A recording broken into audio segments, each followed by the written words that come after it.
অধ্যক্ষ মহোদয়, একটা বাস্তব কথা আমি বলছি, আমি বিধায়ক হিসেবে বলছি অধ্যক্ষ মহোদয়, আমার কনস্টিটিউয়েন্সিতে নবীনচন্দ্র কলেজ, সেই কলেজে গিয়ে দেখতে পারলাম যে কিছু ছাত্র পাঞ্জাবি পরে আসছে, পাঞ্জাবি পরে, ড্রেসের কালারটা ঠিক আছে, পাঞ্জাবি পরে আসছে।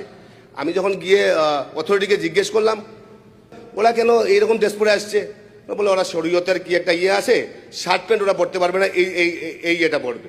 অধ্যক্ষ মহোদয় দেখুন, কলেজের ভিতরে, স্কুলের ভিতরে, সেখানেও শরীয়ত আইন, সেখানে শরীয়তকে ফলো করছে ওরা।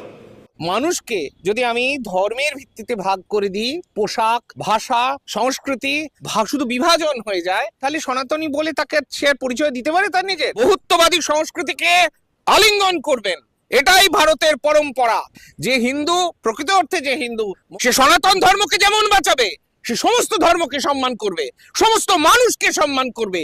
শ্রীরামকৃষ্ণ পরমহংসদেবের মাটি এটা, শ্রী চৈতন্য মহাপ্রভুর মাটি এটা। শ্রী চৈতন্য মহাপ্রভু কি শিখিয়েছিলেন? যে ঝগড়া করো, মারামারি করো, কাটাকাটি করো, এইসব। ভগবান শ্রীরামকৃষ্ণ তিনি একটি মসজিদে গিয়েছেন, ধ্যানস্থ হয়ে গিয়েছেন, তিনি দেখতে চেয়েছেন আমি যে ঈশ্বরের উপাসনা করি অন্যরাও কি সেই একই ঈশ্বরের উপাসনা করে। এ একটা আলাদা সম্প্রদায়, এ একটা আলাদা সম্প্রদায়, ও একটা আলাদা সম্প্রদায়। যে কোনো উপাসনা গৃহ ভেঙে দেওয়া অপরাধ। মানুষ হিসেবে তার বিবেক থাকবে, তার চৈতন্য থাকবে, তাই তো তার প্রতিবাদ হলো না। আমি কেন একচোখো হব? আমাকে যদি সমালোচনা করতে হয়, আমি খারাপ কাজের সমালোচনা করব।